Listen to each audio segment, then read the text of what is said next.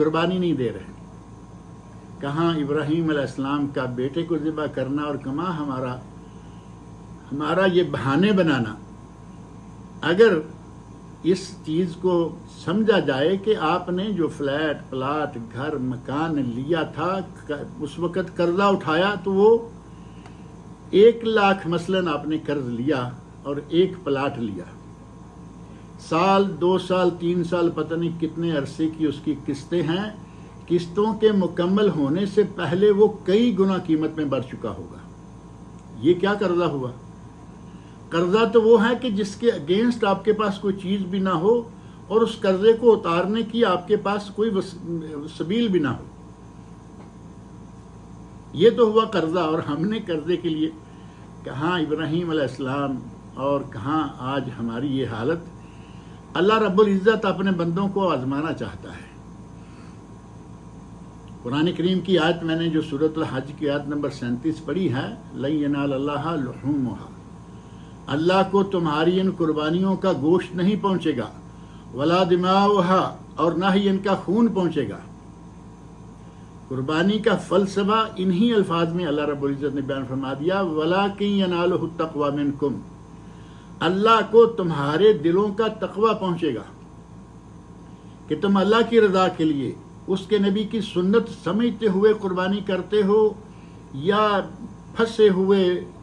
ادھر ادھر سے دیکھا دیکھی رو رعایت اور ریاکاری کے لیے کرتے ہو. اللہ تعالیٰ دلوں کو دیکھنا چاہتا ہے. وَلَكِنْ يَنَالُهُ التَّقْوَى مِنْكُمْ. اگر آدمی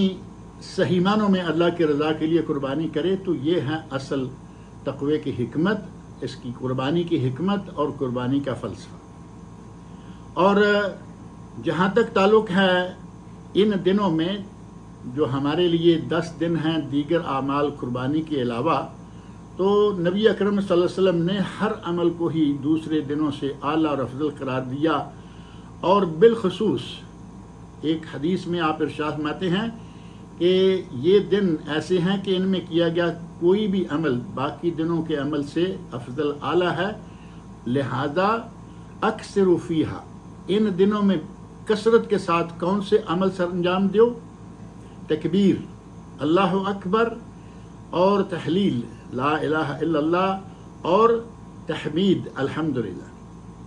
یہ 3 کلمے نبی اکرم صلی اللہ علیہ وسلم کی اپنی حدیث میں موجود ہیں کہ یہ زیادہ کریں اور انہی دنوں میں بکثرت نوافل پڑھیں, قرآن کریم کی بکثرت تلاوت کریں. انہی دنوں میں آپ امر بالمعروف نہی عن المنکر, صدقہ, خیرات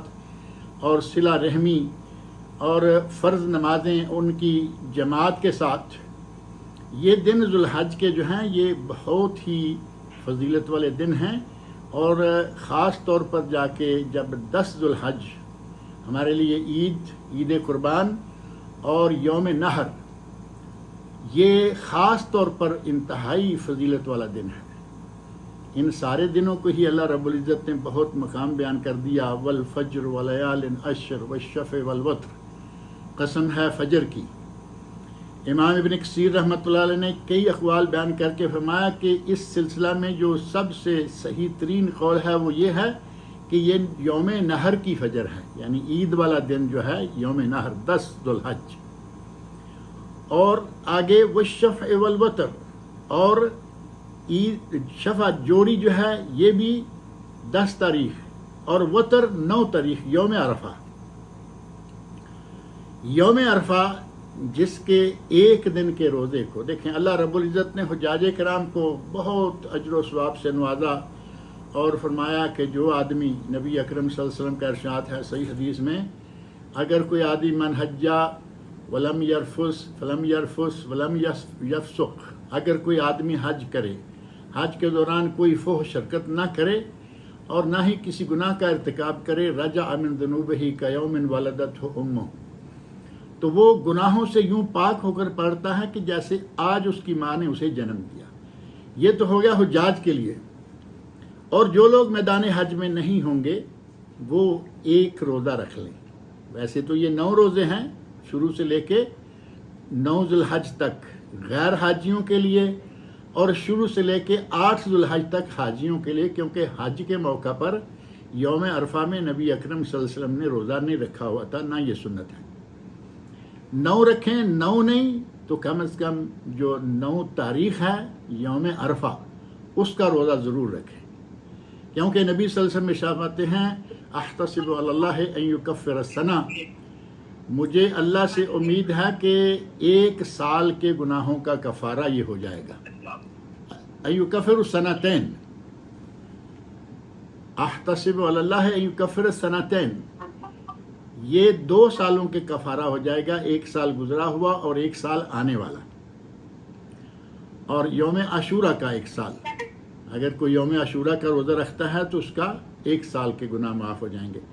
اللہ رب العزت نے غیر حاجی کو بھی یہ کتنا مقام دیا کہ یہ اگر روزہ 1 رکھ لیں تو ان کا 2 سالوں کا کفارہ۔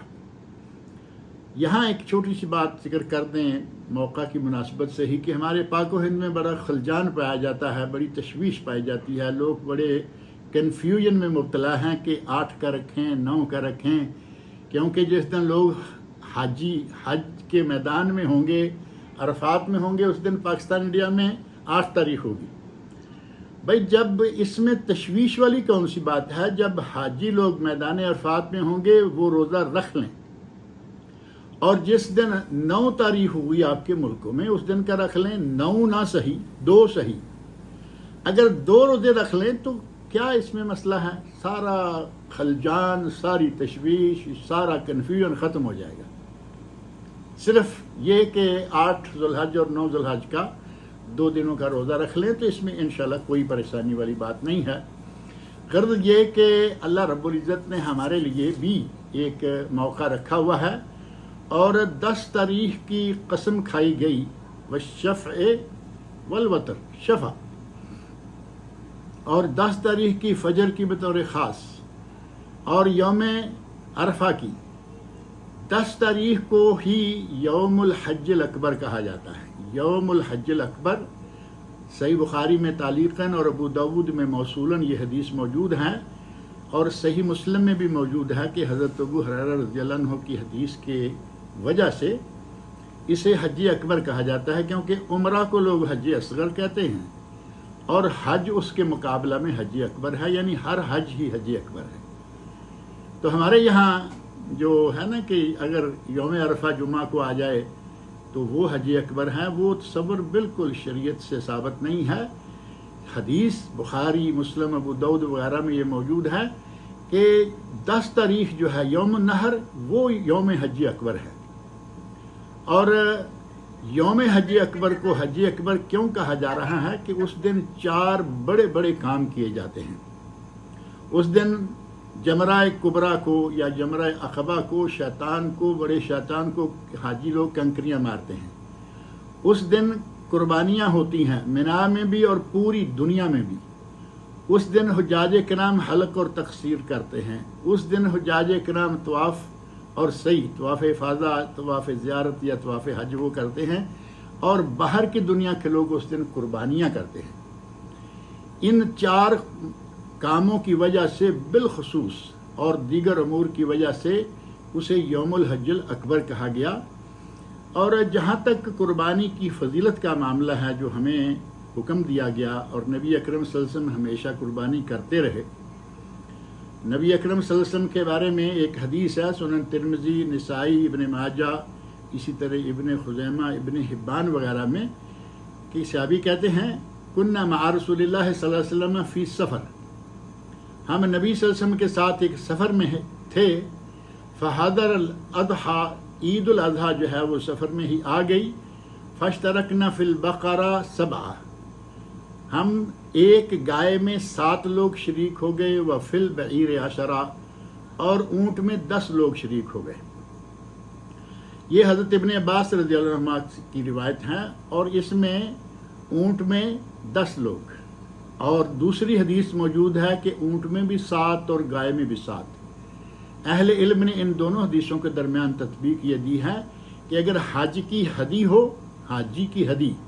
تو اس میں 7 اونٹ میں بھی اور 7 گائے میں، اور اگر گھروں کی قربانی ہو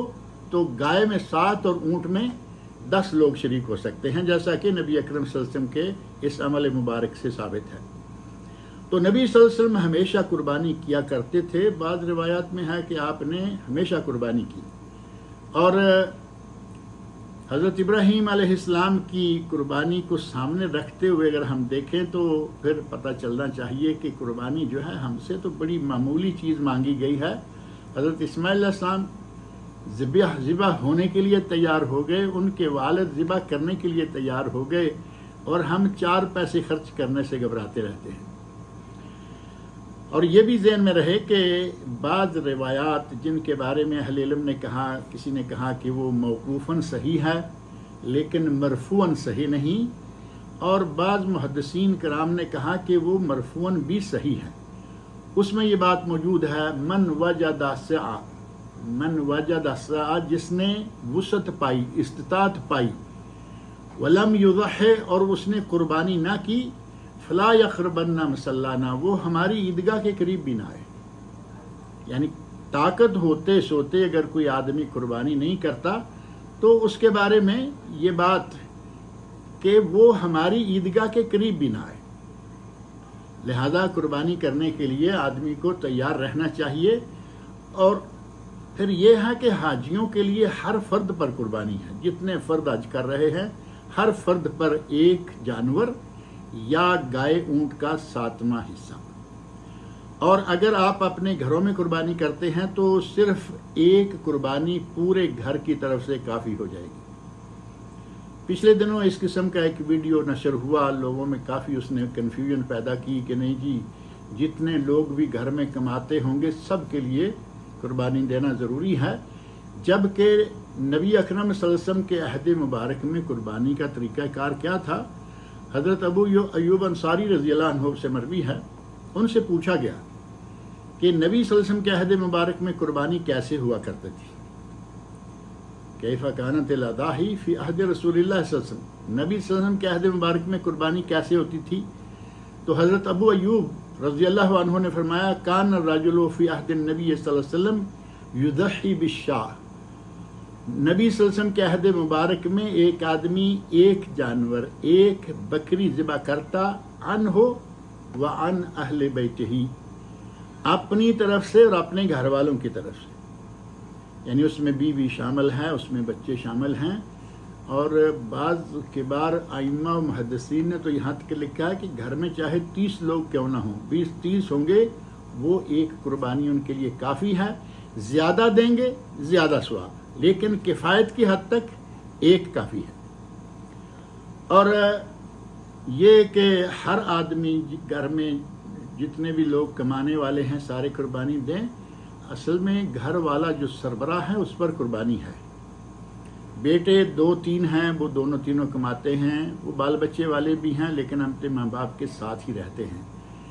ایک ہی گھر ہے، ایک ہی چولہا ہے، ایک ہی اکاؤنٹ ہے، ان سب کا پیسہ جو ہے وہ شیخ صاحب کے پاس ہی جمع رہتا ہے جو گھر کے بڑے ہیں، بزرگ ہیں. تو اس گھر کے لیے ایک قربانی کافی. اور اگر والد بھی کما رہا ہے، 2-3 بیٹے بھی کما رہے ہیں، وہ 3-4 قربانیاں دیں، بہت اچھی بات ہے،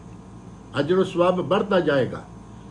اور اگر توفیق صرف اتنی ہے کہ وہ ایک دیں تو ان کے پورے گھر کی طرف سے ایک قربانی کافی ہے. اب رہی بات کہ قربانیاں جو ہیں یہ کب تک دی جا سکتی ہیں. ہمارے یہاں پاک و ہند میں یہ بھی ایک مسئلہ بنا ہوا ہے کہ قربانی جو ہے وہ 3 دن ہے یا 4 دن ہے، بلکہ بعض لوگوں نے تو یہ بھی کہا کہ قربانی صرف 1 دن ہے، یوم النحر. جبکہ ایک والی تو خیر بات کیا کہیں اس کو، اللہ رب العزت نے ایام معلومات دونوں جمع کے سیگے کہ قربانیاں کرنے کے دن جو ہیں وہ معلوم ہیں. اب ایام بھی جمع، معلومات بھی جمع، تو ایک دن میں قربانی کو گول کر دینے والا مسئلہ جو ہے وہ تو خیر ناقابل التفات ہے. یہ کہیں کہ 3 دن ہیں یا 4 دن ہیں، اس اختلاف کے بارے میں بات ہو سکتی ہے. اس سلسلہ میں بعض لوگوں کا کہنا ہے کہ 3 دن، ایک دن یوم النحر کا 10 تاریخ اور ایک 11 اور ایک 12، 2 دن ایام تشریق میں سے. جبکہ دیگر اہل علم کا کہنا ہے کہ قربانی 3 دن نہیں بلکہ قربانی 4 دن ہے، ایک یوم نحر اور 3 ایام تشریق۔ ایام تشریق جو ہیں وہ 11، 12، 13 3 دن ہوتے ہیں۔ اور مسند امام احمد، صحیح ابن حبان، سنن دارقطنی اور بیہقی اور مسند بزار میں حدیث ہے، صحیح حدیث موجود ہے جس میں یہ الفاظ ہیں کل ایام تشریق ذبح، سارے کے سارے ایام تشریق ذبح کے دن ہیں۔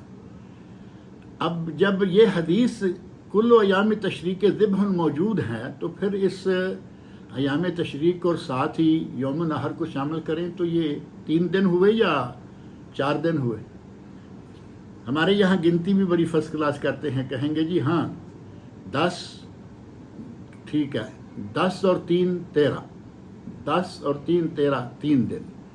یہ گنتی کر کے لوگ خوش ہو گئے جی 3 دن ہی بنتے ہیں، جبکہ 10 سے 13 3 دن نہیں بلکہ 4 دن ہوتے ہیں۔ لہذا 4 دنوں میں جس کو توفیق ہو، سیدھی سی بات ہے کہ پہلے دن جو ثواب ہوگا قربانی کا وہ دوسرے دن نہیں ہوگا۔ اللہ رب العزت نے نبی اکرم صلی اللہ علیہ وسلم کے ذریعے ہمیں یہ وسعت دی، آسانی دی، رعایت دی، آج نہیں کل صحیح، پرسوں صحیح، ترسوں صحیح، آپ نے 4 دن میں جب اللہ توفیق دے دے یا جب کوئی عذر زائل ہو جائے آپ نے قربانی دینی ہے۔ اور حضرت علی رضی اللہ عنہ کی ایک روایت یا ان کا ایک اثر بھی ہے،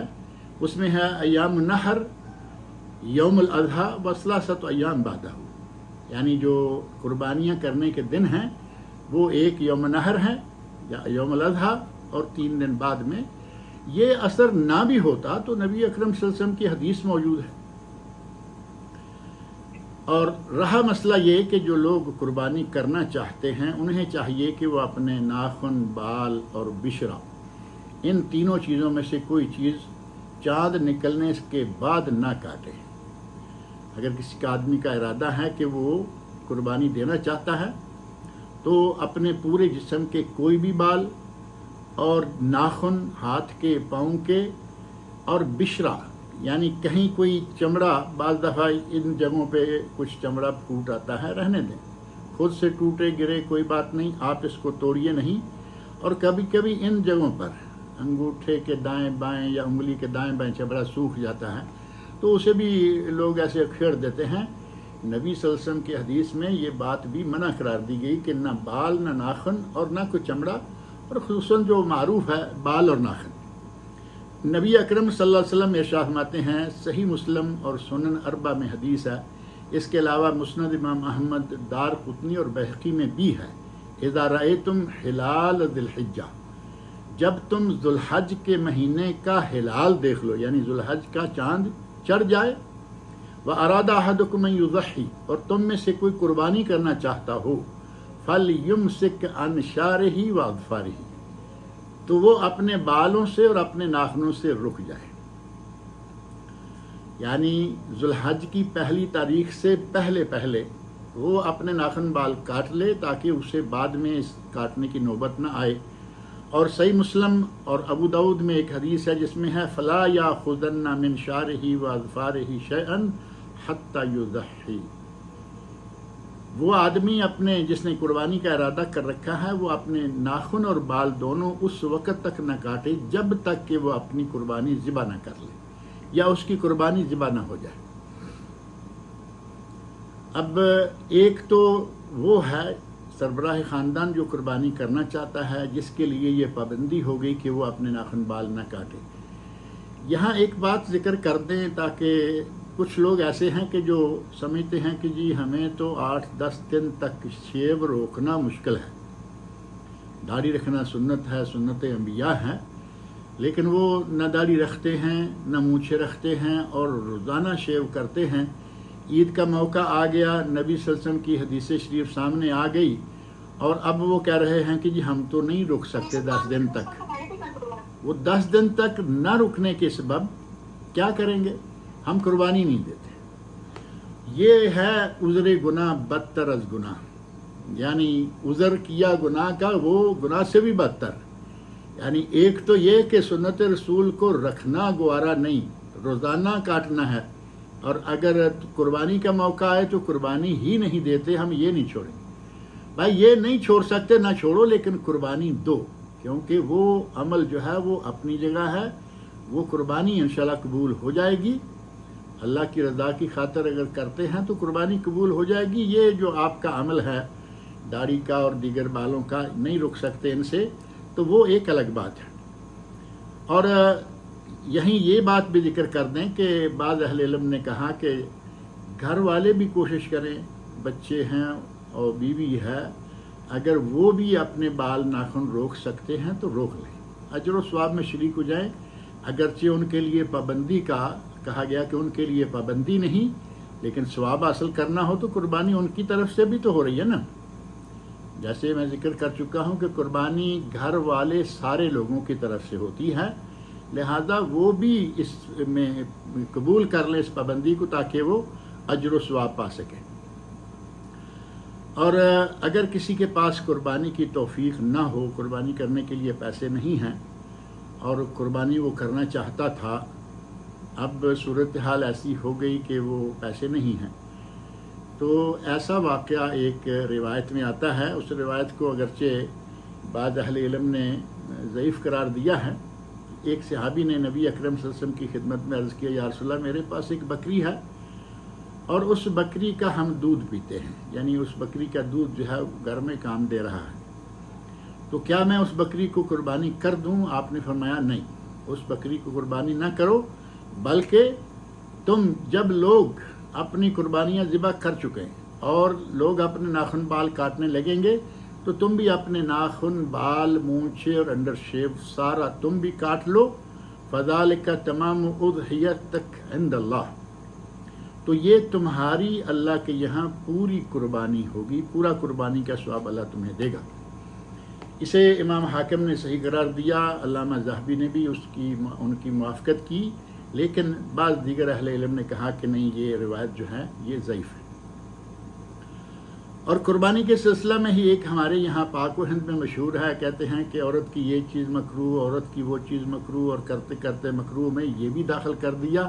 کہ عورت کا ذبیحہ بھی مکروہ ہے، یعنی عورت ذبح نہیں کر سکتی، جبکہ عورت کا ذبیحہ جائز ہے۔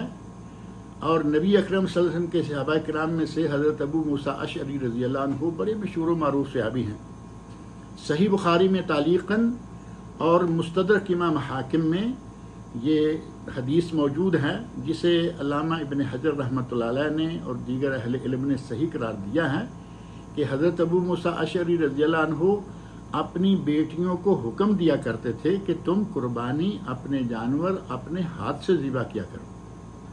صحابی کا عمل ہے، کیا وہ نبی اکرم صلی اللہ علیہ وسلم کے زمانے میں یا بعد ہی صحیح، کیا وہ اپنی بیٹیوں کو غلط حکم دیں گے؟ اور یہی نہیں بلکہ سنن ابن ماجہ اور سنن کبریٰ بیہقی اور صحیح بخاری شریف میں ایک حدیث ہے کہ ایک عورت بکریاں چرا رہی تھی اور اسے کوئی بھیڑیا چیر پھاڑ گیا، بکری ابھی زندہ تھی، اس عورت نے کوئی تیز دھار پتھر لیا اور اس پتھر کے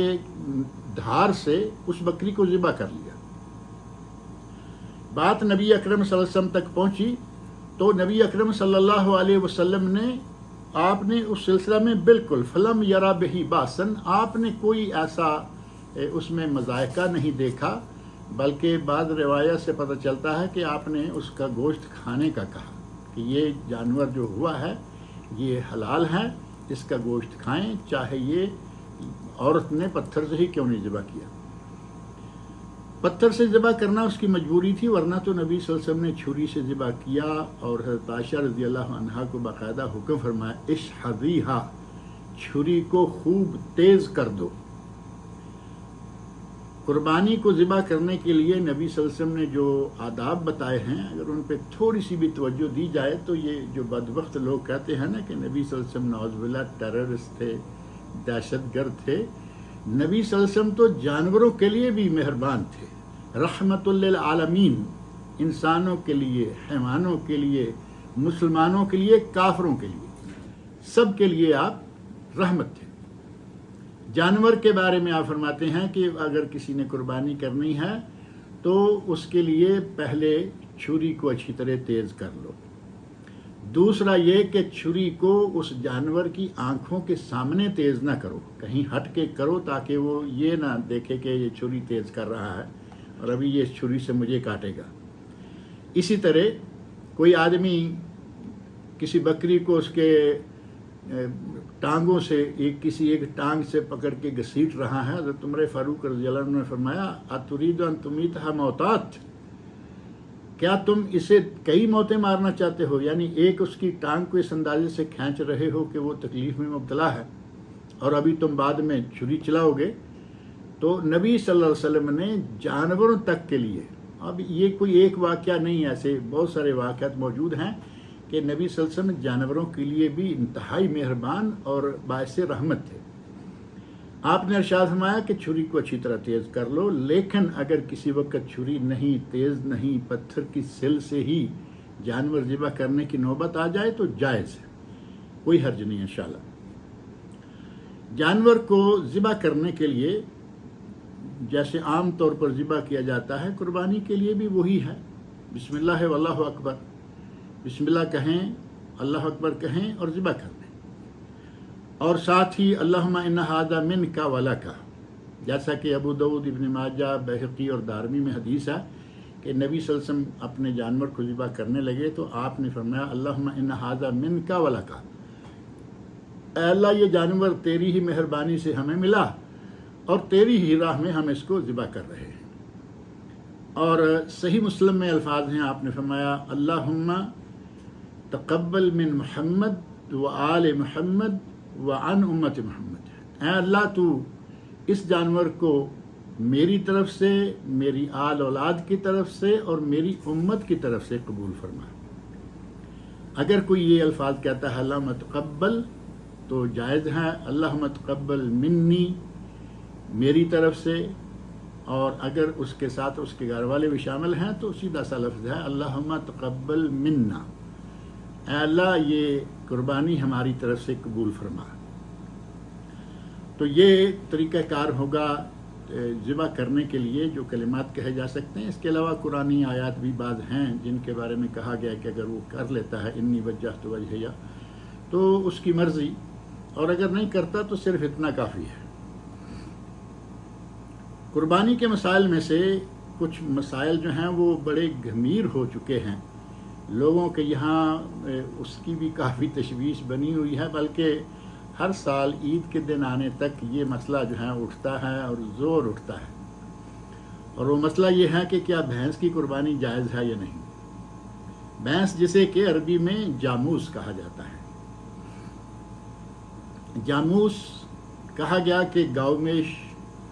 فارسی کا لفظ ہے، گاؤمیش کو چونکہ گاف عربی میں نہیں ہے اس لیے جاؤمیش اور جاموس، اس طرح یہ لفظ جاموس بن گیا۔ الفردوس دہلوی ایک کتاب ہے، اس میں ایک حدیث ہے الجاموس فی الاضحیہ عن 7، کہ بھینس قربانیوں میں 7 آدمیوں کی طرف سے ہوگی، لیکن یہ الفردوس دہلوی جو ہے یہ بلا سند ایک مجموعہ احادیث تھا، اور ان کے بیٹے نے پھر بعد میں احادیث کے ساتھ سند بھی لگائی اور مسند الفردوس دہلوی نام آیا۔ اس حدیث کی بکثرت احادیث ضعیف ہیں، اور جہاں کہیں یہ حدیث ہے وہ حصہ بھی نہ مطبوع ہوا، نہ کسی کے سامنے آ سکا کہ اس کی سند دیکھی جا سکے۔ اہل علم جو کہہ رہے ہیں کہ اس کی سند کا علم نہیں کہ ہم اس کے بارے میں کوئی حتمی بات کر سکیں، یہی وجہ ہے کہ بھینس یا بھینسا یا کٹا بھی کہتے ہیں، اس کی قربانی کے بارے میں اہل علم کے یہاں اختلاف ہے، اور اس میں کوئی حنفی شافی اختلاف بھی نہیں ہے یا اہل حدیث اہل سنت اختلاف نہیں، خود اہل حدیث کے اندر بھی 2 رائے موجود ہیں۔ حتیٰ کہ فاتح قادیان شیخ الاسلام مولانا ثناء اللہ امرتسری رحمۃ اللہ علیہ، اور اسی طرح ایک بہت بڑے عالم گزرے ہیں جو عوام الناس میں شاید معروف نہ ہوں، مولانا عبدالقادر عارف انصاری رحمۃ اللہ علیہ، ان کا فتاوی اور مقالات کئی جلدوں میں شائع ہو چکے ہیں، ان دونوں نے کہا ہے کہ بھینس کی قربانی جائز ہے، اور امام مالک کی طرف بھی یہ منسوب ہے کہ قربانی میں بھی اور وہ زکوٰۃ میں بھینس کو گائے کے ساتھ ہی شمار کرتے تھے. اور جبکہ حافظ عبداللہ محدث روپڑی رحمۃ اللہ علیہ یہ بہت بڑے عالم گزرے ہیں، ان کا کہنا ہے کہ احتیاطاً بہتر ہے کہ بھینس کو ذبح نہ کیا جائے قربانی کے طور پر. اور شیخ الحدیث مولانا عبید اللہ رحمانی رحمۃ اللہ علیہ برصغیر پاک و ہند کے کبار علماء میں سے ہیں، اور مشکات کی بہترین مطول اور مفصل شرح ہے ان کی المرآت شرح مشکات. وہ کہتے ہیں کہ بہتر اور افضل یہ ہے کہ وہ جانور جو منصوص ہیں، جو نص صریح سے ثابت ہیں، قرآن کریم سے ثابت ہیں، حدیث شریف میں ثابت ہیں، انہی پر کفایت کی جائے، انہی کو ذبح کیا جائے، بھینس کو ذبح نہ کیا جائے. لیکن اگر کوئی کہیں اپنے اہل علم کی تحقیق سے موافق ہے، یعنی فقہا اہل علم، کبار اہل علم کی تحقیق سے مطمئن ہے، وہ بھینس ذبح کرتا ہے تو اس پہ تان تشنیع نہ کیا جائے. بہتر افضل یہی ہے کہ بھینس نہ کی جائے، لیکن اگر کوئی بھینس کرتا ہے تو تان تشنیع نہ کیا جائے. بعض نے کہا کہ اگر کسی کو قربانی کے وقت نہ اونٹ، نہ گائے، نہ بکری، نہ مینڈا، نہ دمبا کوئی جانور نہیں ملا تو وہ بھینس کر لے، انشاءاللہ اس کی قربانی ہو جائے گی. اور ایک بات یہاں اور بھی ذکر کر دیں کہ اس فقہی اختلاف سے قطع نظر کبھی کبھی بعض علاقوں اور بعض اوقات میں بھی ایسی صورتحال بن جاتی ہے کہ وہاں شاید بھینس کا دینا جو ہے وہ اولا ہو جائے. اگرچہ نصوص کے اعتبار سے تو وہی ہے، لیکن حالات زمان و مکان کی وجہ سے، جیسے ہمارے ہندوستان کا علاقہ ہے، ہندوستان میں گائے کو ماں کہا جاتا ہے، گو ماتا. اب ماں کو میں کئی مرتبہ یہ بات ذکر کرتا رہتا ہوں کہ ماں کو اگر بازار میں گھسیٹا جا رہا ہے، ڈنڈے مارے جا رہے ہیں تو کوئی بات نہیں. ماں کو منڈی میں بولی لگا کے بیچا جا رہا ہے تو بھی کوئی بات نہیں. ماں کو ہل کے آگے جوت کر کھیتی باڑی کی جا رہی ہے، مار پیٹ کی جا رہی ہے، کوئی بات نہیں. لیکن جیسے ہی اسے کوئی مسلمان خریدتا ہے اور چاہتا ہے کہ میں اس کو ذبح کروں اور قربانی دوں یا عام حالات میں گوشت کے لیے ذبح کروں، تو وہ پھر ماں بن جاتی ہے. اور اس وقت وہ جو ہندو لوگ ہیں وہ نہ صرف یہ کہ دنگا فساد کرتے ہیں بلکہ قتل و غارت بھی ہوتی ہے. اب اگر کسی علاقہ میں، یہ کوئی پورے ہندوستان کی بات نہیں ہے، کسی علاقہ میں جہاں اس قسم کے دہشت پسند لوگوں کا زور ہو، اس قسم کے علاقوں میں اگر کوئی گائے کو محض اس وجہ سے چھوڑ دے اور بھینس ذبح کر لے کہ کم از کم ہم فتنے سے، فسادات سے اور مار دھاڑ اور لڑائی جھگڑا خون ریزی سے بچ جائیں گے، تو انشاءاللہ ان کی جو ایک رائے ہے اس کے مطابق اللہ اس قربانی کو قبول کرے. اور پھر وہی بات کہ اگر کوئی ایسے میں یا کسی مجبوری کے تحت بھینس کی قربانی دیتا ہے تو اس دینے والے پہ بگڑنا اور اس کے اوپر باتیں کرنا، یہ کرنا مناسب نہیں ہے. اب رہا مسئلہ یہ کہ فوت شدگان کی طرف سے قربانی، یہ بھی کافی مشہور انہی مسائل میں، جیسے بھینس کا مسئلہ ان دنوں چلتا ہے اسی طرح فوت شدگان کی طرف سے قربانی کا مسئلہ بھی چلتا ہے. اس میں بھی اہل علم کی دو رائے ہیں. ایک رائے ہے جواز والی کہ فوت شدگان کی طرف سے قربانی کرنا جائز ہے، اور جائز جو کہتے ہیں انہوں نے پہلی دلیل جو ہے وہ صحیح مسلم، ابو داؤد، ترمذی، مسند امام احمد، سنن کبری بیہقی اور دارقطنی وغیرہ میں جو حدیث ہے، اس حدیث کو اپنی دلیل بنایا جس میں نبی صلی اللہ علیہ وسلم فرما رہے ہیں اللہم تقبل من محمد و آل محمد و من امت محمد. اے اللہ اس جانور کو میری طرف سے، میرے عیال کی طرف سے اور میری امت کی طرف سے قبول فرما.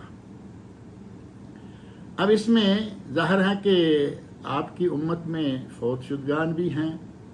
زندہ بھی تو ہیں لیکن فوت شدگان بھی ہیں، اور حدیث بھی صحیح مسلم میں ہے۔ اس روح سے وہ کہتے ہیں کہ قربانی جائز ہے فوت شدگان کی طرف سے، اور دوسرے لوگ اسی حدیث کو سامنے رکھتے ہوئے کہتے ہیں کہ اگر یہ بات نبی اکرم صلی اللہ علیہ وسلم کے خصائص میں سے نہ ہوتی، مطلقاً ہوتی، تو شاید یہ بات صحیح ہوتی کہ فوت شدگان کی طرف سے قربانی جائز ہے، لیکن اس حدیث کو یا اس میں دی گئی قربانی کو اور ان الفاظ کو حافظ ابن حجر عسقلانی رحمہ اللہ وغیرہ نے کہا کہ یہ خصائص مصطفیٰ میں سے ہے، یعنی یہ نبی اکرم صلی اللہ علیہ وسلم کے خصائص میں سے ہے، یہ عام نہیں، اور خصائص میں سے ہیں اس کی بھی کوئی دلیل ہو ہماری نظر سے، ایسی کوئی دلیل ہماری نظر میں نہیں ہے۔ بہرحال دوسرا اثر حضرت علی رضی اللہ عنہ ہے، اس اثر کو ضعیف قرار دیا گیا۔ بعض اہل علم نے کہا کہ وہ ضعیف ہے، کسی نے اس پہ کوئی حکم لگایا، اور اس میں حضرت علی رضی اللہ عنہ فرماتے ہیں کہ ان رسول اللہ صلی اللہ علیہ وسلم اوصانی ان اضحی عنہ، نبی صلی اللہ علیہ وسلم نے مجھے وصیت کی تھی کہ میں آپ کی طرف سے قربانی کیا کروں، فانا اضحی عنہ، میں آپ کی طرف سے قربانی کیا کرتا ہوں۔ اس حدیث کی سند تو صحیح نہیں ہے، اگر صحیح ہوتی تو پھر یہ بھی ایک بہترین دلیل ہو جاتی کہ نبی صلی اللہ علیہ وسلم کے بعد یہ دوسرے لوگ بھی قربانی کر سکتے ہیں کسی دوسرے کی طرف سے نبی صلی اللہ علیہ وسلم کے علاوہ۔ لیکن اس اختلاف سے نکلنے کے لیے بعض اہل علم نے ایک مشورہ دیا ہے۔ ان کا کہنا ہے کہ بہتر یہ ہے کہ آپ اپنی قربانی جو گھر والوں کی طرف سے دے رہے ہیں، اس قربانی میں جو فوت شدہ والدین ہے یا کوئی عزیز جس کو آپ شامل کرنا چاہتے ہیں، اس قربانی میں شامل کر لیں، تو کوئی بات نہیں، جائز ہو گیا۔ اور دوسرا یہ کہ اگر آپ نے اس کی طرف سے مستقل قربانی کرنی ہے تو پھر ہمارے یہاں بھی ایک مسئلہ ہے کہ قربانی ایک دیں گے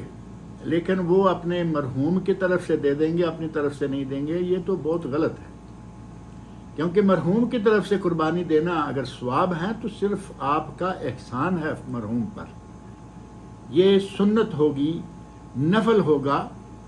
اور گھر والوں کی طرف سے قربانی کرنے کو واجب تک کہا گیا، اگرچہ اکثریت علماء کی جمہور کے نزدیک یہ سنت ہے،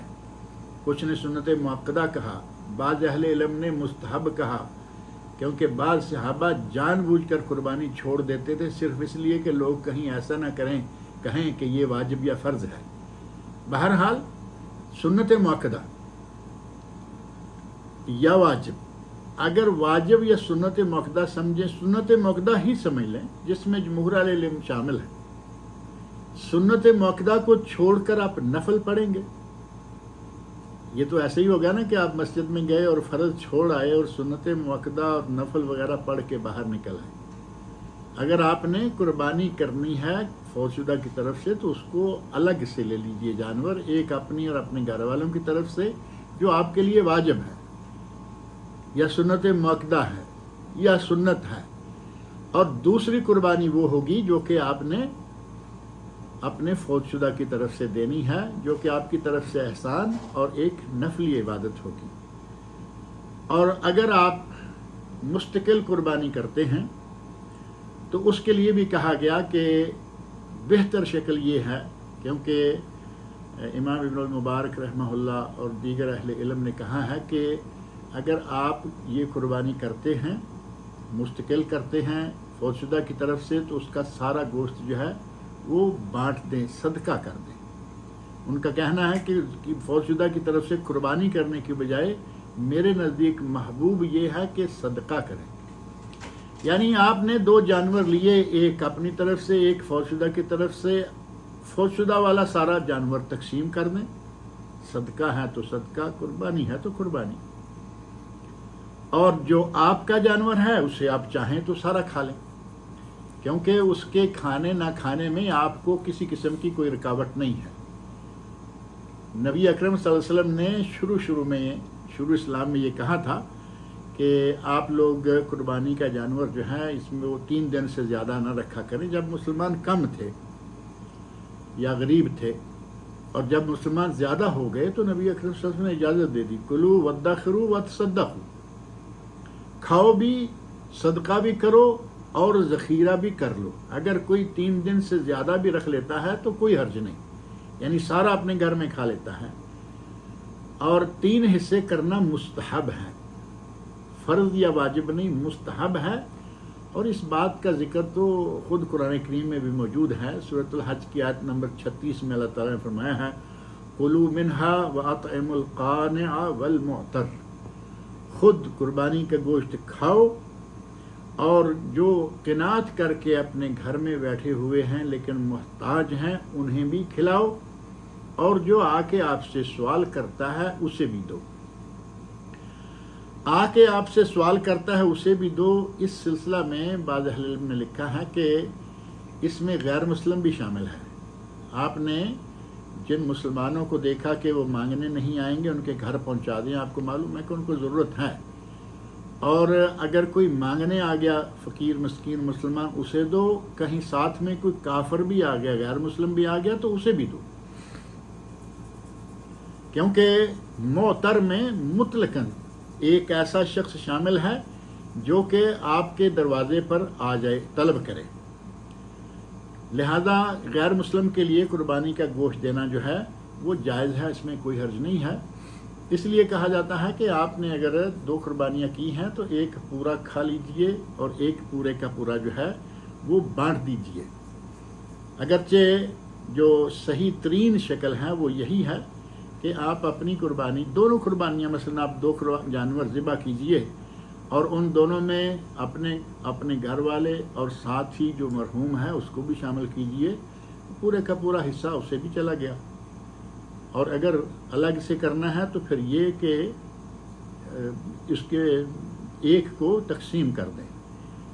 ایک پورا تقسیم کر دیں جو کہ فوت شدہ کی طرف سے ہے، اور ایک جو ہے وہ پورا کھا لیں، کوئی حرج والی بات نہیں انشاءاللہ۔ اب یہاں ایک بات اور ذکر کر دیں کہ نبی اکرم صلی اللہ علیہ وسلم نے جو قربانیاں کی ہیں ان کے اوصاف کیا تھے۔ آپ نے کبشین 2 جانور لیے، املحین جو بڑے خوبصورت تھے، املحین یعنی ملیح خوبصورت تھے، اقرنین وہ سینگوں والے تھے۔ بعض اہل علم نے کہا کہ افضل ترین قربانی سینگوں والا مینڈا ہے، اور بعض نے کہا کہ جو جتنا مہنگا جانور آئے گا یا جتنا بڑا جانور ہوگا، جتنا پیسہ زیادہ خرچ ہوگا اتنا ہی وہ زیادہ ثواب والا ہوگا۔ اور اسی جانور کی تعریف بیان کرتے ہوئے حدیث میں آیا، یطع فی ثواب، وہ چلتا ہے سیاہ میں، یطع فی سواد یعنی چلتے ہوئے جو اس کے پاؤں زمین پر لگ رہے ہیں وہ سیاہ رنگ کے ہیں۔ وَيَبْرُكُ فِي سواد، اور وہ بیٹھتا ہے تو وہ بھی سیاہ حصے پر، یعنی پیٹ بھی اس کا سیاہ ہے۔ وَيَنظُرُ فِي سواد، اور دیکھتا ہے تو وہ بھی سیاہ حصے سے، گویا کہ اس کا وَيَنظُرُ فِي سواد، وہ دیکھتا بھی ہے تو سیاہ حصے سے، گویا کہ وہ جانور، اس کی آنکھیں سیاہ رنگ کی، اس کے پاؤں سیاہ رنگ کے، اس کا پیٹ سیاہ رنگ کا، انتہائی خوبصورت لگنے والا جانور، اور اس کے سینگ بھی ہیں، اور سمینین، اور وہ موٹے تازے، یعنی مریل قسم کا نہیں بلکہ موٹا تازہ، عظیمین جو کہ بڑے عظیم قسم کے جانور تھے۔ یہ ساری چیزیں جو ہیں وہ بتائی گئیں، اور ساتھ ہی کہا گیا موجوعین، وہ خصی بھی تھے۔ ہمارے یہاں یہ بھی ایک مسئلہ ہے کہ خصی جانور کی قربانی ہوتی ہے یا نہیں ہوتی۔ خصی جانور کی قربانی نبی اکرم صلی اللہ علیہ وسلم کے جانوروں میں شامل ہے، اور یہ کوئی عیب بھی نہیں ہے،